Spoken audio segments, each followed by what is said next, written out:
हमने उसको समझाने के लिए बयान दिया था, ना कि उसको ये जान से मारने की धमकी का बयान। अमेरिका में जब राहुल गांधी जी गए थे, उन्होंने वहां पर जो बयान दिए, दिल्ली में, पूरे इंडिया में सिख जो है, सिख समाज सुरक्षित नहीं है। राहुल गांधी की तरफ से पुणे की एक अदालत में एक केस के दौरान में ये दलील दी गई कि उनकी जान को खतरा है और इसमें 2 लोगों के नाम आए हैं, जिनमें से एक हमारे साथ बातचीत करने के लिए हैं। भारतीय जनता पार्टी के दिल्ली की जंगपुरा विधानसभा से विधायक हैं तरविंदर सिंह जी। तरविंदर जी, राहुल गांधी का एक केस चल रहा है पुणे की अदालत में। वहां पर सीधे तौर पर उन्होंने अपनी जान को खतरा बताया है और खतरे जो बताया है उसमें यह बताया गया है कि आपने एक बयान दिया था जिसके बाद में उन्हें उनकी जान को खतरा लग रहा है। किस तरीके से देखते हैं राहुल गांधी के इस दलील को जो उन्होंने कोर्ट में पेश की है कि उनकी जान को खतरा है, वो भी आपसे? देखो, पहले तो हमने किसी व्यक्ति को, चाहे वो विपक्ष का लीडर है राहुल गांधी, हमने उसको समझाने के लिए बयान दिया था, ना कि उसको ये जान से मारने की धमकी का बयान। क्योंकि वो अमेरिका में जब राहुल गांधी जी गए थे,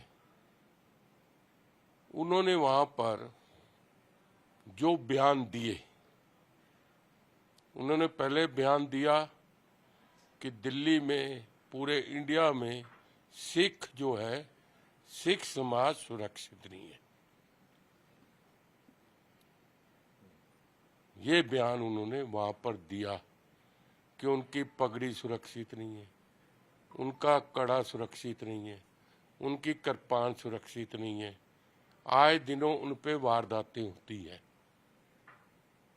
इसको अगर खालिस्तान के पुन्नू से जोड़े जाए तो सेम बयान है, क्योंकि पुन्नू भी यही कह रहा है कि हमारे को अलग खालिस्तान दो और सिख सुरक्षित नहीं है हिंदुस्तान में। आपने अगर बयान देना भी था तो हिंदुस्तान में दोगे या अमेरिका में जहां पुन्नू खालिस्तान बैठा हुआ है वहां पर जाके दोगे? इसका तथ्य क्या है? ये राहुल गांधी को क्लियर करना है सिख समाज को। सिख समाज, राहुल गांधी को मैं बता दूं कि आपके समय जब कांग्रेस पार्टी थी, आपकी दादी थी, आपका पिता था प्रधानमंत्री, उस वक्त सिख समाज सुरक्षित नहीं था। उस वक्त स्वर्ण मंदिर में अटैक हुआ बेमतबल से, कोई उसका तथ्य नहीं था अटैक का। अकाल तख्त पे हमला हुआ, मिलिट्री ने हमला किया। कभी किसी देश में, कंट्री के अंदर मिलिट्री हमला करेगी? और इतना बड़ा विशाल देश हमारा है। मैंने तो सिर्फ ये कहा, और उस वक्त आपके पिता श्री राजीव गांधी जी स्वर्गीय है, उन्होंने एक बयान दिया था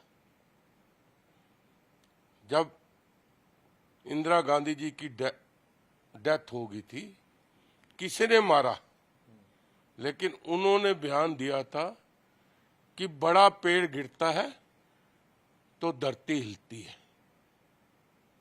उसके बाद दंगे भड़के और कितने हजारों, ये तो गिनती बहुत कम बता रहे हैं, गिनती तो लाखों के हिसाब से है। और उस वक्त मैं आपको बताना चाहता हूं, जब अटैक स्वर्ण मंदिर में हुआ, स्वर्ण मंदिर के तो सारे शहीद हो गए। उसके बाद बाहर से भी मंजी साहब गुरुद्वारा, जहां पर भी, वहां पर हजारों के सिखों को शहीद किया गया। मैंने बयान दिया था उस वक्त समझाने के तौर से,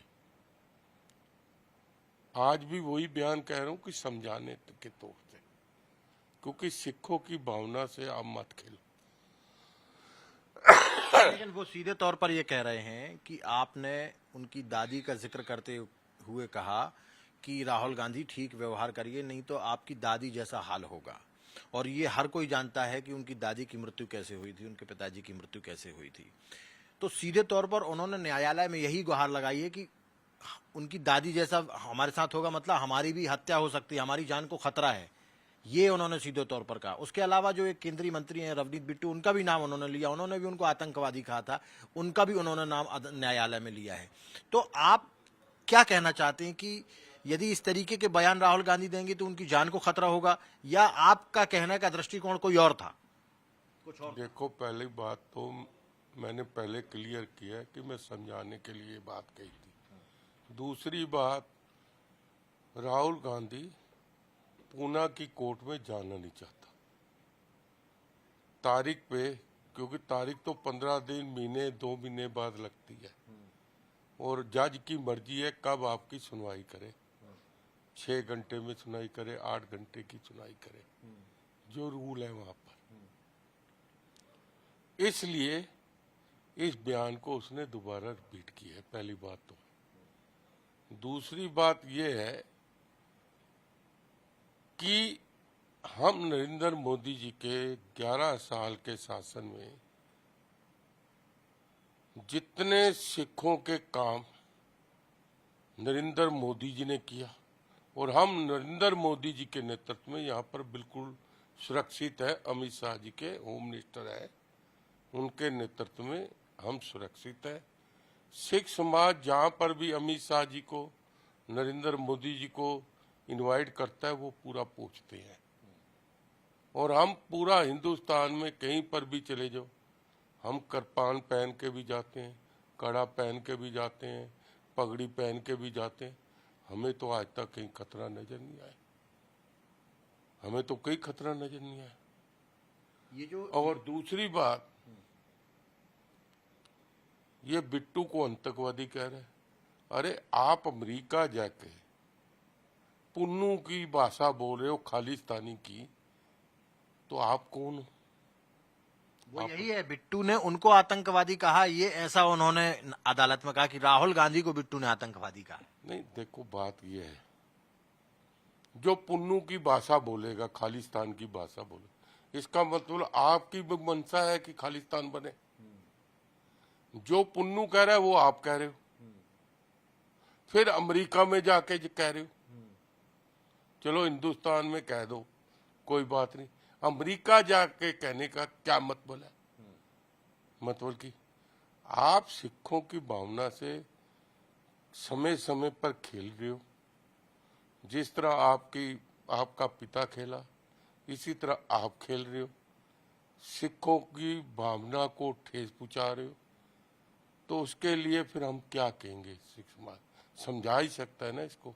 धर्मेंद्र जी, एक अंतिम सवाल जानना चाहता हूं। आपने बताया कि आपने किस दृष्टि से ये बात कही थी और कब कही थी, जब उन्होंने अमेरिका में सिखों के संदर्भ में बात कही थी। लेकिन ये जो विषय, जिस केस के संदर्भ में वो वहां न्यायालय में गए थे और जब उन्होंने, उनके वकील के द्वारा कहा गया कि उनकी जान को खतरा है, वो सावरकर से जुड़ा हुआ विषय है। वीर सावरकर का उन्होंने कुछ भाषा का टिप्पणी की थी, जिसके कारण ये केस चल रहा है।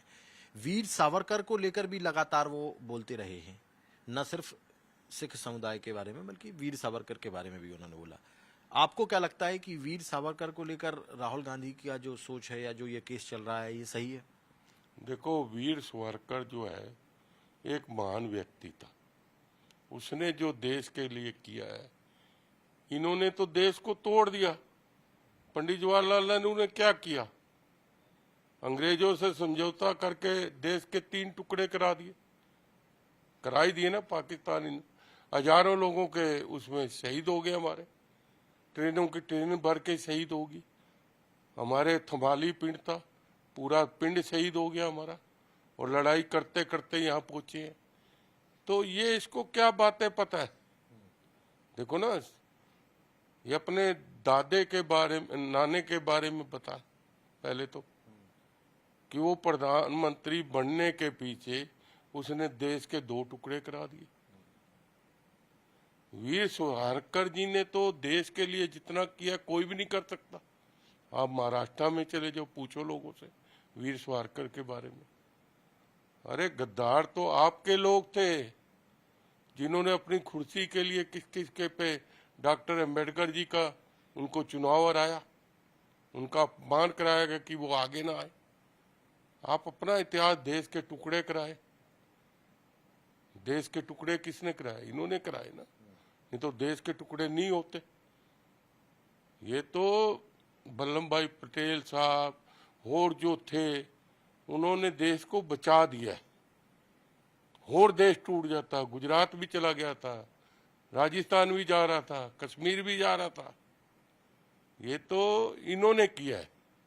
वीर सावरकर जी तो एक महान इंसान थे। उन्होंने क्या क्या कथा लिखी है, उन्होंने क्या क्या देश की आजादी के बारे में कहा। इतिहास तो पढ़े ना, फिर आगे बात करें ना। तो मतलब सीधे तौर पर आपका कहने का ये है कि आपने जो बोला था कि सही व्यवहार करें नहीं उनकी दादी जैसा हाल होगा, ये उनके जान के संदर्भ में नहीं था, उनको सही सीख देना चाहते थे, आप समझाना चाहते थे। आपका कहने का मतलब यही है ना कहने का। उनको समझाने की कह रहे हैं कि सिखों की भावना से मत खेले। आगे सिख बड़ी मुश्किल से 84 के बाद अपने स्टैंड हुए। बड़ी मुश्किल से उन्होंने फिर कारोबार शुरू किया, आपकी करतूतों करके, आपके पिताजी की करतूतों करके, आपकी दादी की करतूतों करके। क्योंकि ना अटैक करते, ना ये बात होती। आपको जरूरत क्या थी अटैक करने की? अकाल तख्त पे, स्वर्ण मंदिर पे क्या जरूरत थी? आप पानी काट देते, आप राशन बंद कर देते, आप वहां पर आया जाया बंद कर देते, सिर्फ श्रद्धालु को जाने देते, तलाशी लेके जाने देते। उसके बाद भी किया ना आपने। तो आपने क्या किया? आपने तो उल्टा सिखों की भावना से खेले ना। जो इतना बड़ा इतिहास अकाल तख्त सिखों का, आपने उसको तहस नहस कर दिया। ये तो आपने जानबूझ के किया है। आप पानी भी काट सकते थे। कितने थे भिंडरावाले के साथी? कितने थे? 500 थे, 1000 थे, 2000 थे, 5000 थे, चलो 10,000 थे। आप उनकी खाना बंद कर देते, कोई चीज अंदर मत जाने देते, सिर्फ प्रसाद वहां पर बंटवाते, अंदर बिना वर्दी के भेज देते अपने पुलिस वाले। 10,000 भेज देते, 5,000 भेज देते। आप भेज सकते थे ना सबको। लेकिन अब आपसे कोई खतरा नहीं है राहुल गांधी को, जैसी याचिका लगाई गई है, मतलब कोई जान का खतरा नहीं, पहले भी नहीं था, अब भी नहीं। अगर वो सोचता है तो अलग बात है, उसके सोचने से तो मैंने जाना नहीं। उसमें तो कोई किंतु परंतु नहीं। कोई व्यक्ति का दिमाग ही अगर सोच रहा है तो सोचने दो ना, मेरे को क्या लेना। आपको लगता है कि किसी चीज से बचने के लिए या कोई और चीज विषय को डाइवर्ट करने के लिए इस तरीके की विषय आप लोगों का नाम रखा गया वहां पर? कहा तो है, वो कोर्ट में जाने से डरता है ना। वो तो कोर्ट से जाने से डरता है, हवाबाजी करता है। आप देखो ना, सुप्रीम कोर्ट ने फैसला दिया डोग का, उसका कोई नहीं मरा ना। जो डोग से मरे हैं वो देखो ना, लोग तरफ तरफ के मरे हैं। उसने तो 5 पाल रखे, क्योंकि 10 नौकर है पूरे, उनको खाना 10-10, 5-5 को लेके निकलता है। आप देख रहे हो ना कब कैसे लेके कुत्ता निकल रहा है, 20 सिक्योरिटी वाले लेके। हमारे पास तो कितनी सिक्योरिटी है, 2 आदमी, हमारे को कितनी धमकी आ रही है। यही धमकियां दिलवा रहा है यूथ कांग्रेस। आपको भी धमकी मिल रही है? हाँ, मेरे को धमकी आई है। किस तरीके की धमकी आई? यही आई है कि आपको मार देंगे। इसी ने करवाई है, अभी पिछले हफ्ते भी आई है। मैंने पुलिस को लिख के भेजा। हाँ, धमकी तो हमको आ रहे हैं जो हमने हत्या घूम रहे हैं। एक सिक्योरिटी गार्ड 2-2 लेके घूम रहे हैं। ये तो 40-50 आदमी लेके घूम। आपको भी न्यायालय में रखनी चाहिए अपनी बात की, हमको भी जान से मारने की धमकी दे रहे हैं। रखेंगे ना, हाईकमान से पूछ रखेंगे। हम तो झगड़ा बढ़ाना नहीं चाहते ना। अगर बढ़ाना चाहता है तो अलग बात है। बढ़ाना चाहता है भेज दे अपनी यूथ की टीम, हिम्मत है तो। हमारे पास तो 2 है, भेज दे। तेरे पास कितनी है? आ जाओ ना, हाथों हाथ हो जाए। जब इस बात पे करता है तो, जब हम एक बात ही शांत होगी, दोबारा उठाने की क्या जरूरत है? फिर हमको लोगों ने चुनकर भेजा है ना। हमको इलेक्शन तो बाद में हुए, मनीष सिसोदिया को हराया ना, हराया ना पूरी जो डिप्टी सीएम को। तो फिर हमारी लोगों में इमेज है ना। आप तो ठीक है, आप दादी के नाम से जीत रहे हो, पार्टी के नाम से जीत रहे हो, लेकिन आप संभाल कर रहे हो। ये अभी अगले इलेक्शन में देखना, मोदी जी 400 सीटें लेकर आएंगे। 229 में प्रधानमंत्री मोदी जी बने, लिख लेना आज। क्योंकि इसके पास तो कुछ तथ्य नहीं है।